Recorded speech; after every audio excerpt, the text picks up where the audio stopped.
I can't believe nobody was dead the whole time. Like, first off, nobody died. Just shocking. Like, I kind of let down by that.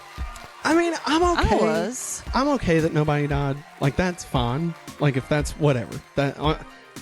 That's his choice. I don't care. Right? If I think it makes more sense if someone had died. But I'm more taken aback by the fact that Peter was stuck in space and his face exploded and he's not dead. Like, I mean, they even could have been like, oh, Adam Warlock has healing ability all of a sudden. And like, now he's healed. You know, or like they did the friggin' Spock con blood thing, right? And like, oh, he's healed now. Like, they could have worked something around it, but like, just as it is, it's like, oh, well, no. He was in the vacuum of space and his face exploded, but he's fine. And like, no permanent damage or anything. His face is fine. It just goes back to the normal shape, you know? Yeah. Like, I'm okay with that choice. It's more just like, why? Yeah, I mean, you could have done like one more thing and it would have worked more. Yeah. I don't understand. I think my biggest qualm with this is Gamora. Yeah. I just what was her point? What was the point of her? I'm gonna play devil's advocate for myself also. Okay. Just a little bit. I think why Gamora was in it. Yeah. Was because I think that and I know it could have been done without her there. Yeah. Whatever. But I think it was to establish to the audience that there was no hope of them ever being back together. So why not just kill her off? Why did we bring her back? They already did. That's what I'm saying. Like, why did we bring her back? Like, what is her purpose in the structure of the story? Like, I get it. I mean, I get that we all love Zoe Saldana, right? A Guardians movie without Gamora feels wrong. I get that. But, like, I just don't understand why we had this character arc. She dies. Past her comes back. She's now here and refuses to grow as a person. And, you know... And that's it. Like, that's it, you know? And it's like, well, what was the purpose of that? Like, why even bother? You know? Because, I mean, if it's just to remind Quill that he's got to let go of the past, then you can do that with just him not letting go of dead Gamora. You know? Like, why do we have to have a physical, like, you know, representation of her from this past Gamora that's not really Gamora? Yeah. You know? And it never ultimately leads to anything interesting. No. You know, like, I thought if maybe, you know, we could be building to, like, you know, true love conquers all, or especially there at the end when Peter's stuck in space. And, you know, Gamora throughout the movie has been kind of learning more and more about Peter and realizing, like, maybe there was something there, right? And, like, in the first Guardians of the Galaxy movie, Gamora is stuck in space and he gives her his helmet, right, to save her life. And so, like, here he is stuck in space. I'm like, okay, here's the full circle moment. She's going to save his life by doing what Peter did for her, right? Yeah. Showing that, you know, that they can be together or whatever. And no, it's Adam Warlock just out of nowhere. Just finger of God and just brings him back in. And it's like, why? You know? And like, okay, all the animal stuff that I was kind of tiptoeing around. I don't dislike that we got Rocket's backstory. I love that. Yeah, I'm glad we got it. I appreciated having that. I think they ramped it up just a little too much. That like it was I don't know, and maybe it's just me, but like the walrus with his eyes, right? Like that was hard. That was hard to watch that. And I get that there's shit like that goes on in the real world, like in our freaking world. And that sucks. The rabbit was hard for me. The rabbit, yes. Like, that sucks. And I completely agree with it. But like, I didn't go watch, you know, what was it called? Blackfish or Big Fish or the documentary about Shamu at SeaWorld. Oh, it's not big fish. It's Was it Blackfish? I thought it was Blackfish. I think it's blackfish. But like, you know, I didn't go watch that. I went and watched Guardians of the Galaxy. And like, even if they touch on it a little bit, right? That's fine. Like the first time we see him, it's like, oh, it sucks. Like, look how brutalized he is, right? Maybe the first time we see him all and stuff, sure. Like, you know, to ramp it up for that first initial shock value. But then, like, we spend the rest of all of them with that, and then they all just die, and it's like, yeah, it sucks, but like, why the fuck are you beating me to death with this, you know? Like, I'm with you. I have been on Rocket's side since day one, you know?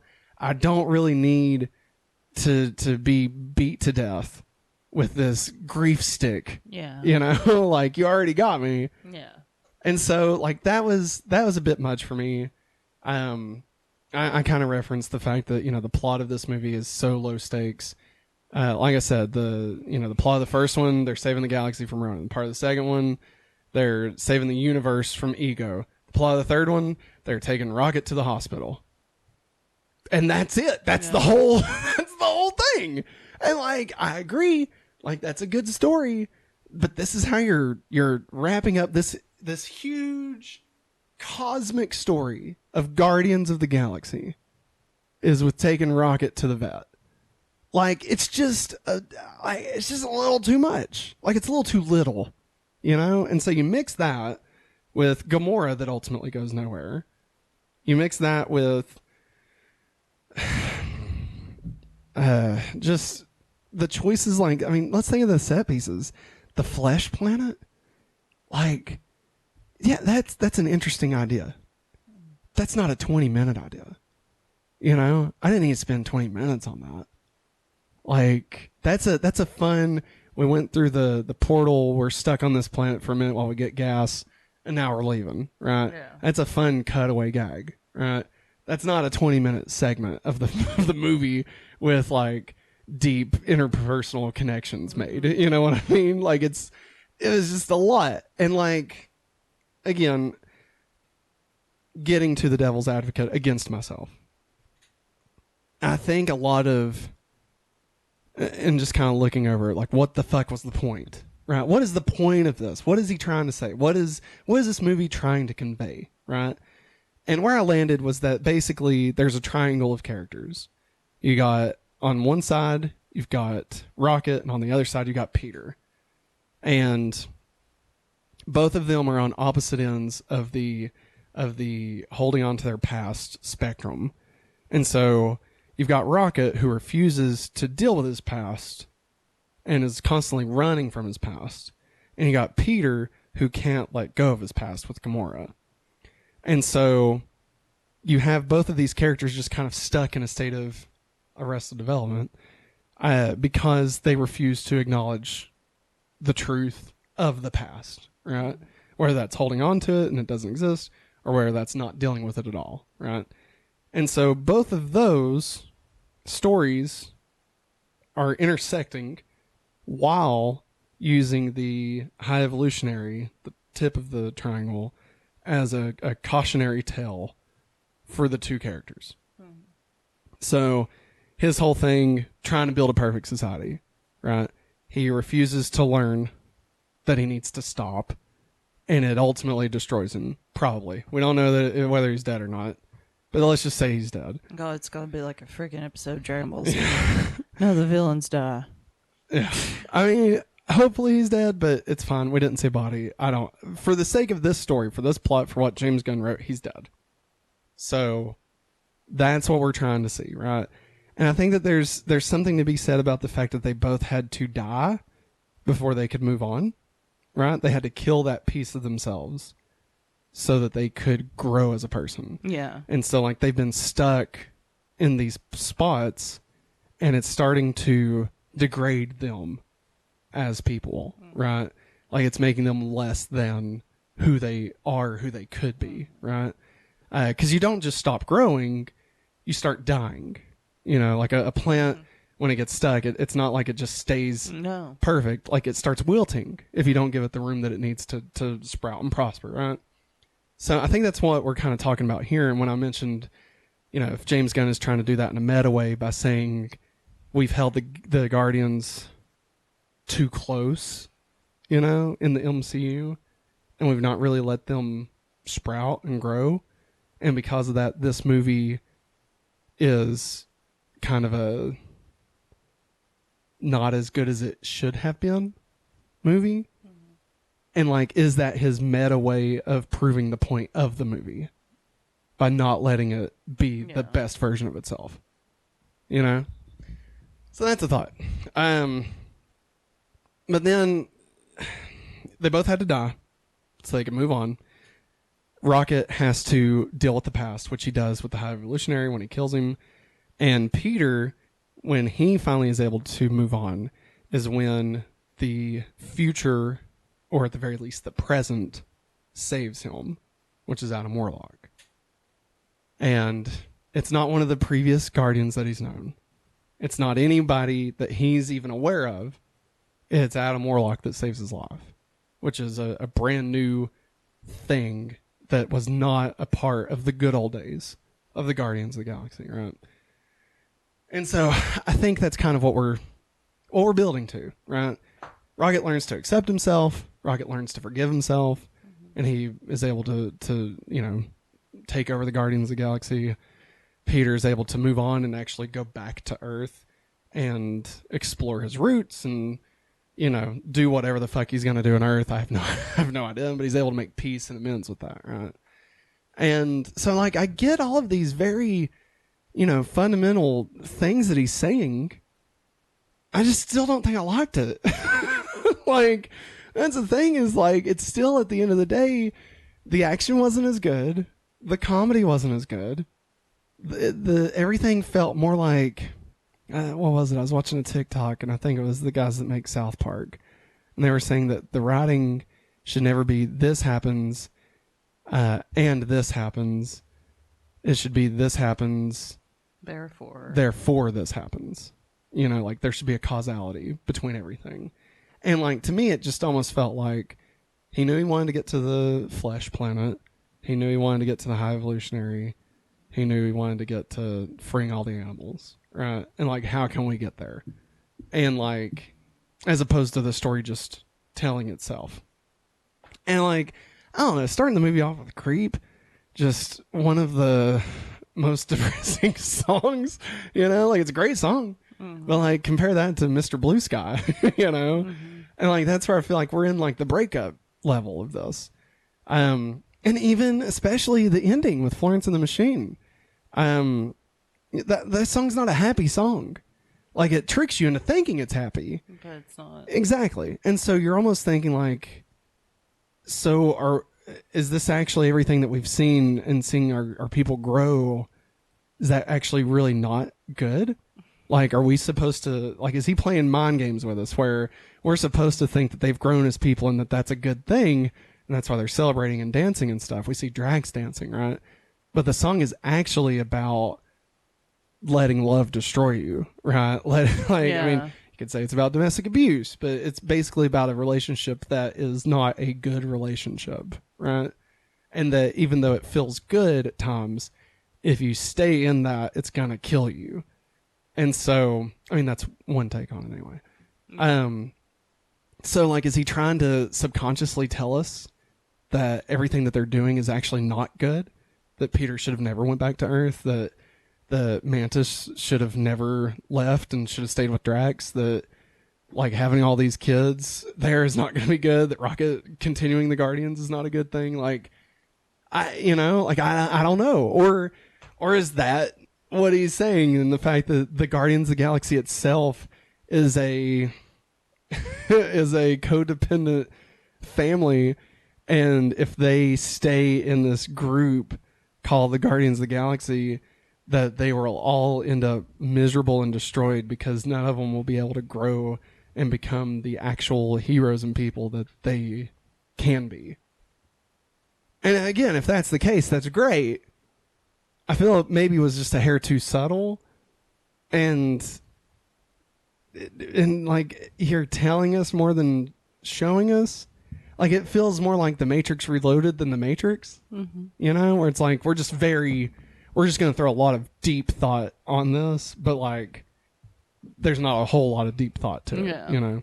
Whereas The Matrix was very strategically the way it's laid out. But I definitely think James Gunn knows what he's doing. He knows how to write a movie. He knows how to tell a story. He knows how to direct. And so that's why I'm a little torn on, like, did he mean to do this? You know? Is that putting too much, like, thought? Is that giving him too much credit? You know? Like, I am floundering, okay? Because you're firing on all cylinders. Guardians 1 was my favorite, still is my favorite MCU personal film, right? If you remove any of the, like, the Avengers hype and stuff, Guardians 1 is, I think, just the quintessential MCU movie. And it's perfect. Sets up a family, sets up a story, introduces all these characters. We love them all by the end, blah, blah. So to get to this movie and be so disconnected from it, like, really has just kind of threw me through a whirl, right? And that's what I meant by Superman Returns, where I went into Superman Returns being so excited to see Superman on the big screen again. Not only that, it's going to be like Richard Donner's Superman, right? Unofficial sequel to Superman 2. And then I go and it's kind of boring, you know? Yeah, that was pretty rough. And, like, that's kind of this, you know? Like, I don't know. Thoughts on spoilers? My turn. And I know New Rock Stars said something about this, but, like, there was no... Throughout the first two movies, like, yeah, it shows at the beginning of Guardians 1 that he got abducted. Yeah. Never got to see his grandfather. And, like, never was really mentioned in the second one. Like, he met his dad and they got to talk about his mom. Yeah. But then, like, grandpa was never, like, brought up. Yeah. So, go over to the third, and, like, Manta says, you know, why don't you go back to Earth and see your grandfather? I bet he would love to see you. Yeah. And Peter's like, no. Why would I want to go back and see him?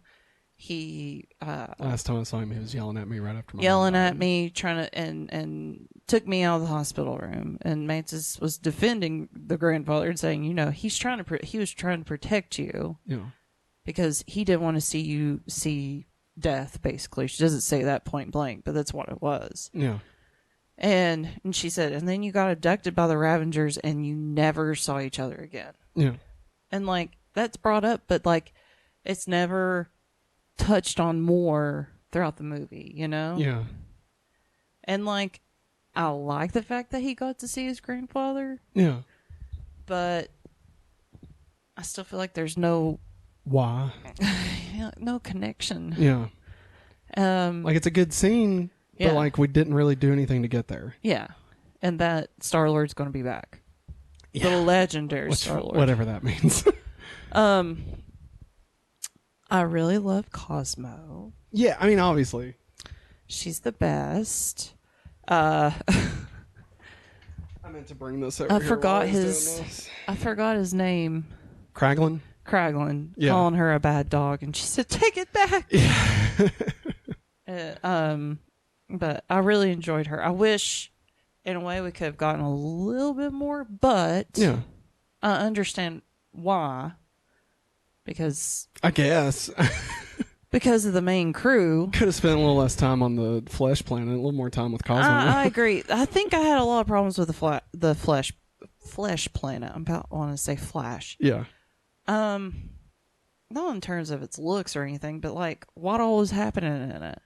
Like, yeah, we got some Nathan Fillion action. Loved it. Yeah. But like, what ultimate purpose did it serve? Yeah, like other than being a set piece. Other than being a set piece, but like they went past the dude that got the code to save Rocket. Yeah. Went right past him.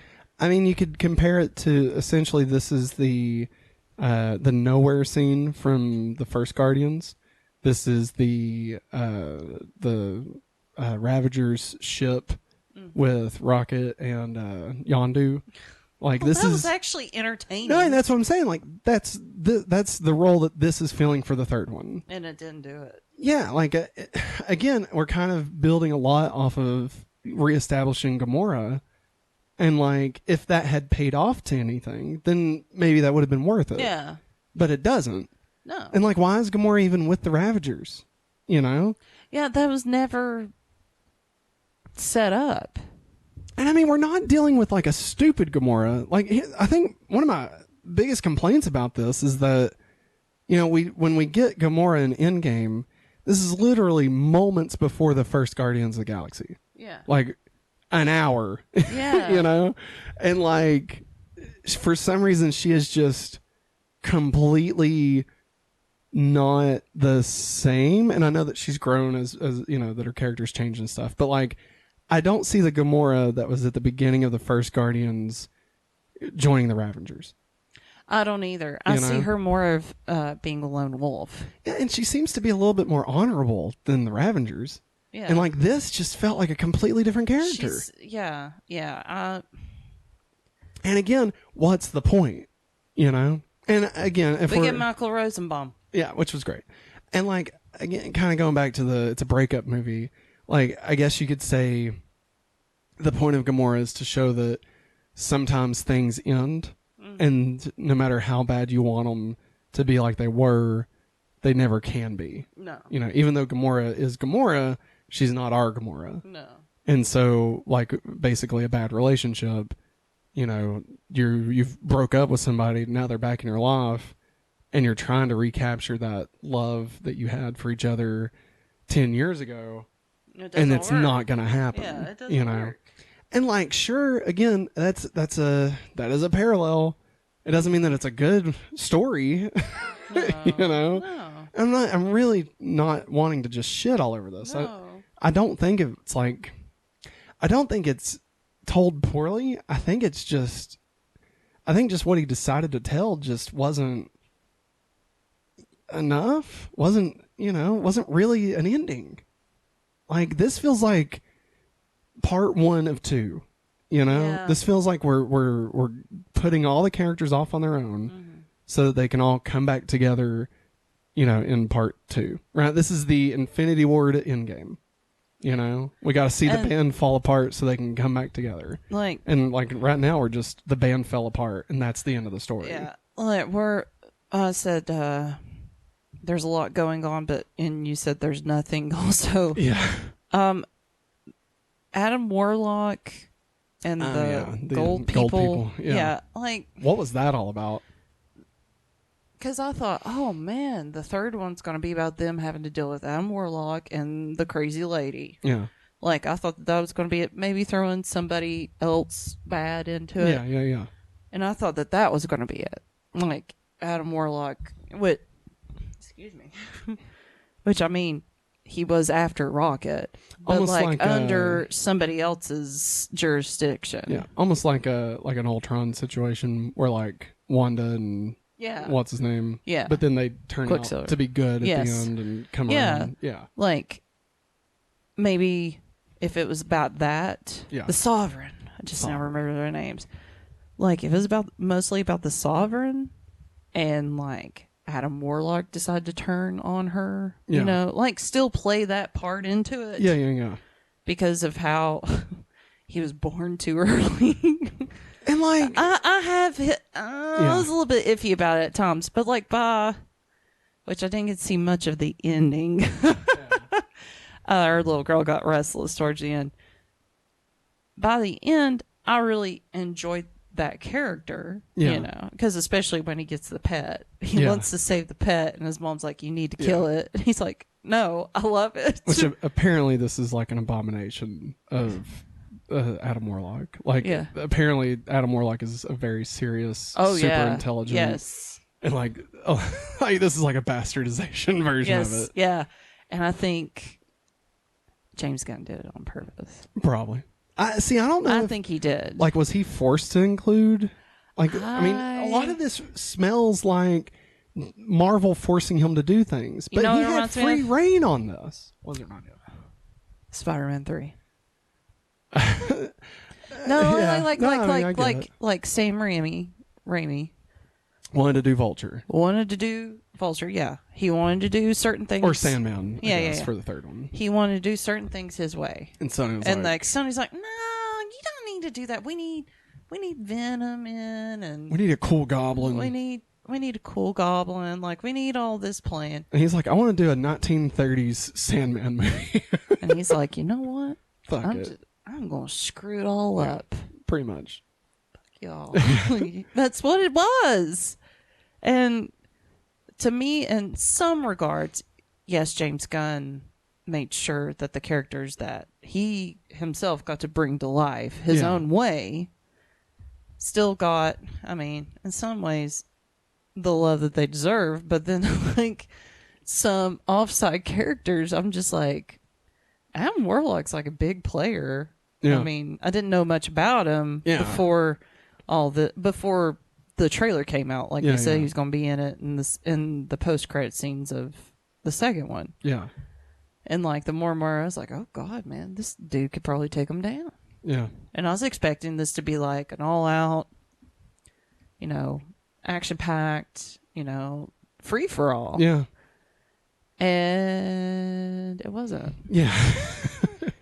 And I mean, yeah, you could have still played into the rocket thing, maybe. I don't know. Just at least explain where he came from. A little bit shorter. Yeah. Or, I mean, even like, I feel like just sidelining Rocket so we could have his dream past be told to us. Like, I think there's a better way to tell that story. Like, I think you can, maybe he doesn't get killed at the beginning. Maybe he gets captured. Yeah. And he's on the high evolutionary ship. Yeah. And like he's revisiting his past or something. Like, I don't know, but like to just have him be laying there dying for 2 hours and then come back and then be fine and like nothing matter about it, Yeah. And like another thing was like the Sovereign, like why did we establish that they were all created by the high evolutionary? Yeah, like where did that come from? That was never ever mentioned. Like the second one's like, oh crap, you stole from us. We are the end all be all. We're perfect and stuff. And like, I guess I'm assuming he made the tentacle monsters, which is the tentacle monsters that attacked trying to steal the batteries from the Sovereign. So like he was attacking the people that he had made. Yeah, because he was testing to see if their society could handle it. God, it's too much. Yeah. Like, it doesn't matter. Like, he's answering a lot of questions that we don't need answered. Like, he's filling all the wrong holes, And like, for this, I don't know, for this movie, for this trilogy, right? Like, pulling back not just this movie, but the trilogy as a whole. Like, it's about family. It's about your found family. That is the whole point of the Guardians of the Galaxy. I was kind of wishing away at the end whenever they all saying, I'm going to go do this. I'm going to go do that. I was hoping at least we get maybe a flash forward. Yeah. Like, oh, they're still talking to each other. They're going to see each other, whatever. Yeah. That's what at least I was hoping. I know it's kind of lame because it's what Harry Potter did. Well. But, but like, I don't know. It's just... Well, like, even earlier I said it would have been cool if, like, if this movie came out 10, 20 years from now. Yeah. And if it was, like, it's understood that they've been doing this, they've been doing their Guardian stuff the whole time. Yeah.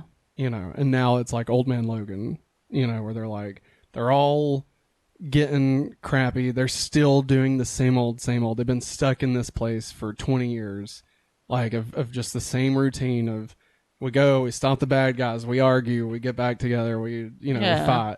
Like, that's an interesting story, but it's like we're trying to jump to that and we haven't earned it yet. Like you can't do Logan after X-Men 1. No, you can't. Like it takes No. takes that, and I get why, like, we couldn't wait for that. And I get that. It just, I don't know. People are saying it's a perfect trilogy, and I just don't. It's like how we feel about Better Call Saul. Don't you dare say that last episode's perfect television. You're lying. You're high. I don't see how it's. I just don't see how it's a perfect trilogy. Like it. I mean, I don't know. Is any trilogy perfect? I mean, I guess one could say Lord of the Rings. A trilogy. See, the word trilogy is not so much anymore, but there for a good solid 15 years, the word trilogy was just thrown around like it was going out of style. Yeah. Every third movie was a trilogy. Shrek trilogy. Yeah, and it's like, no, you're making a part 3. No. That's not a trilogy. No. A trilogy is defined, like it's designed from the start to the end, that you need all 3 pieces as an act 1, act 2, and act 3. Dune. Which is one story, but well, it is one story, but still, it continues. Yeah, it needs, you need all 3 parts for it to make a cohesive story. Yes. Yeah, and that's what a trilogy is. And this, I feel like, did not wrap up the things that we were worried about, or the things that they set up to be concerned with in the first and second one. Yeah. And like again, if it's about finding your family, you know, that blood doesn't matter, that it's, you can be who you want to be. You can be the good guy. You can be the bad guy, not because of what anybody tells you are, but because of who you choose to be and who you choose to be your family. You know, like that's Guardians. That's the whole plot of Guardians. You know, and like this is just there. That's not here. This is, we're breaking up. You know, we are never ever getting back together. It puts me in mind of the Beatles. You know, because we start watching. Honestly, it does feel a lot like this is a movie about a band breaking up. Because, you know, like Fleetwood Mac or something. Yeah, if you think about where we started watching that documentary, that long documentary on Disney Plus, the Beatles, and we never finished it. But like, we need to. Like they started working on the last album. Yeah. And they kept on getting problems. Like, we can't get a studio. Yeah. They want this. This one wants that. This one can't come today. This one wants to do this. Yeah. And, you know, and Paul's trying to pull all the strings just to keep everybody happy, keep everybody sane. And then where we stopped at is when George sent a note saying he wasn't going to come anymore, that he's leaving the band. And, like, that's what puts me in mind of, because when they broke up, I mean, people were sad. Yeah. Something because that was me. the end of an era, you know? Something hit me while he was talking. What? And I don't want to throw you off. What? So if there was more you was wanting to say on that line. No, I was just saying, I think that's what puts me in mind of. Because I think I know what the problem is. Uh-oh. All right. I think I've cracked this thing wide open. You're going to love this. Oh, God. Because I was sitting there, I was thinking, I was like, this feels familiar. Somebody trying to keep everyone together. But then they all go their own separate way. It's Scooby-Doo. Mm-hmm. Holy crap, he Scooby-Dooed it. But we ended in the first act of Scooby-Doo. Yeah, he Scooby-Dooed We didn't get... He Scooby-Dooed that crap, guys. We didn't get the rest of the story. No. And that's why it feels unfinished. But he chose that. It's not like he didn't know. He wrote this like this 4 years ago. He Scooby-Dooed it. God damn it. It's his Scooby-Doo movie and Zombie Island just all over again. Yeah. Like we left the players in the middle of the story. And like that's why it feels to me like an unfinished story. Yeah. Yeah. That's it. That's the problem. That's the problem. I have no idea why he chose to do it that way. I have no idea. I want to just understand, you know? Because James Gunn is a smart fucking guy. Mm-hmm. Like, he's going to do great in the DC universe. So I really just want to understand why he made the choices he did, you know? And made those movies. Yeah, he did. Oh, my gosh. Big fan of the Scooby-Doo ones. Maggie. Oh, no. I don't hate it. No. I just didn't like it. No. Like, it's a good made movie. Like, it's still made well. Yeah. Acted well and visually, and You know, like the decisions that were made were executed Yeah. well. It's just the decisions made were some just weird decisions. Yeah. Like you go from that energy you had in the holiday special, and you know how Yeah. much fun that was. I mean, yeah, it was focused on Mantis wanting to tell Peter that they're brother and sister, and sweet and stuff. Which And ultimately didn't matter. Yeah. Again, like, Yeah, I mean, they're just sure, gonna- like, sure we know, but like it didn't play into any Yeah. kind of Yeah. part, you know.